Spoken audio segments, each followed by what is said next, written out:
दोपहर का मतलब आप समझ गए, दोपहर का खाना, दोपहर का मतलब 12 बजे वाली। ऐसे पूरे 24 घंटे में 8 पहर हैं, समझ रहे हैं? वो 2 पहर है, मतलब दूसरा वाला पहर है, उससे पहले एक पहर है, और 2 पहर के बाद जो शाम आती है उसको से पहर कहते हैं। से पहर, चार पहर, पहर का मतलब जो है एक पार्ट। बात समझ में आई? तो 24 को अगर आप 8 में डिवाइड करेंगे तो 3 घंटे का एक पहर होता है तकरीबन, ठीक है। उसके अलावा कुछ और भी चीज मैं आपको बताता हूं। फारसी में जो गिनती है ना, 1 2 से 4 5 6, ये जो उलमा होंगे वो समझते होंगे, या फिर जो उर्दू में महारत रखते हैं वो भी समझते हैं। बिस्त कहते हैं 20 को। अभी तो ईरान का जिक्र ज्यादा हो रहा है तो फारसी आप भी समझ लीजिए, क्योंकि वो लोग जितने भी स्टेटमेंट देते हैं वो फारसी में ही देते हैं।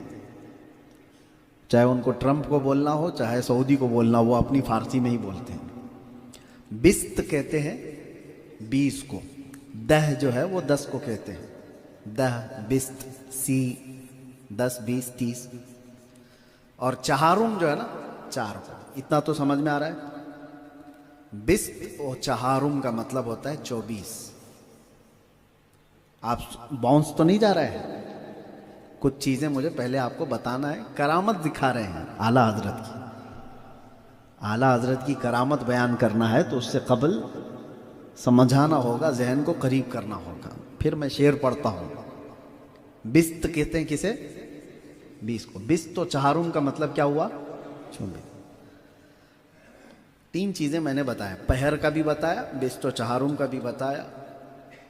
माह कहते हैं फारसी में चांद को। माह किसको कहते हैं?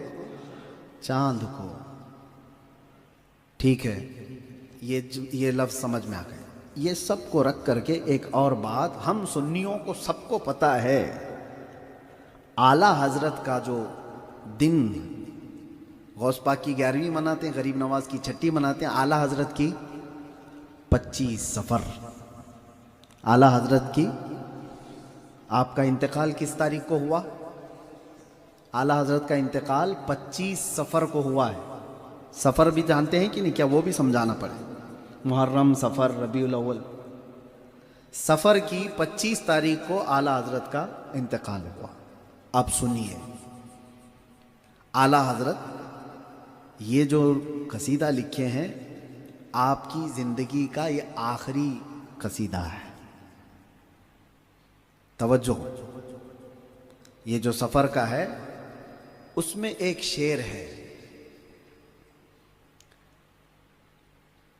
वो जगमगाती है शब, देखो वो जगमगाती है शब और कमर अभी,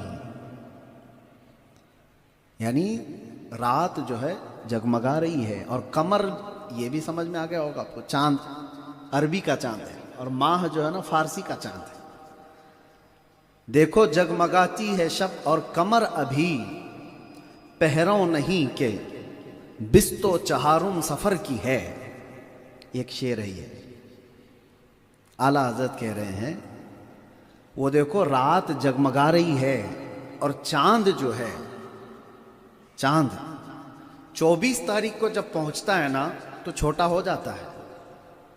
यानी आज पहली तारीख है, छोटा चांद है, बढ़ते बढ़ते 14वीं को बड़ा हो जाता है और फिर घटते हुए आता है, और 24 को जब आता है, 24 और 25 को बिल्कुल बारीक हो जाता है, फिर गायब हो जाता है, फिर 29 को दिखता है। यही चांद का वो है। 24 को जो चांद होता है वो बहुत छोटा, यानी पहली के दूसरी के चांद की तरह हो जाता है, अब गायब होने वाला होता है। आला हजरत कह रहे हैं, देखो जगमगाती है शब और कमर अभी, पहरों नहीं कि बिस्तो चहारुम सफर की है। यानी 24 सफर का ये चांद है, 24 सफर का ये चांद है, और रात जगमगा रही है, और चांद को अभी ज्यादा टाइम नहीं है डूबने में। पहरों नहीं, बहुत ज्यादा पहर नहीं है, थोड़े से हैं।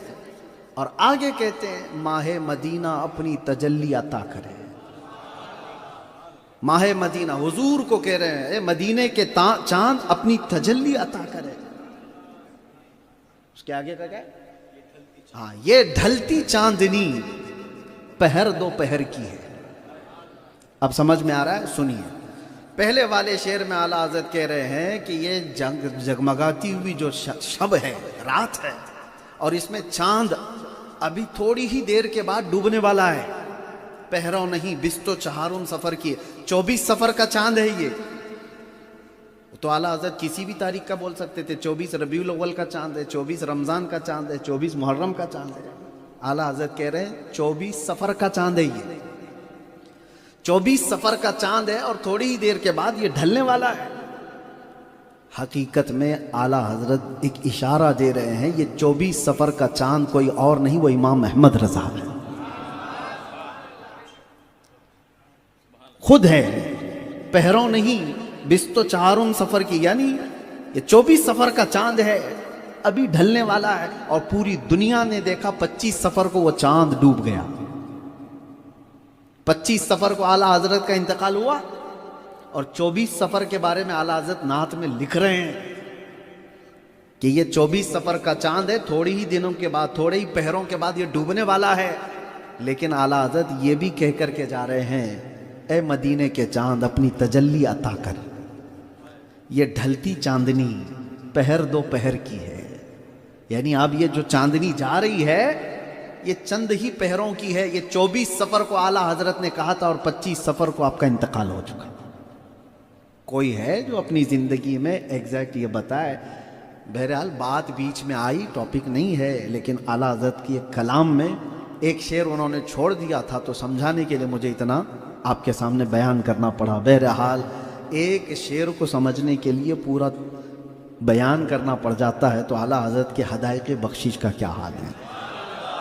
پورا دیوان ہے. اسی لیے اشرف ملت شرف ملت نے فرمایا ہے فتاوی رضویہ تو ایک کرامت ہے، مینار قصر رضا تو بلند کافی ہے، تم اس کے پہلے ہی زینے پہ چڑھ کے دکھلا دو.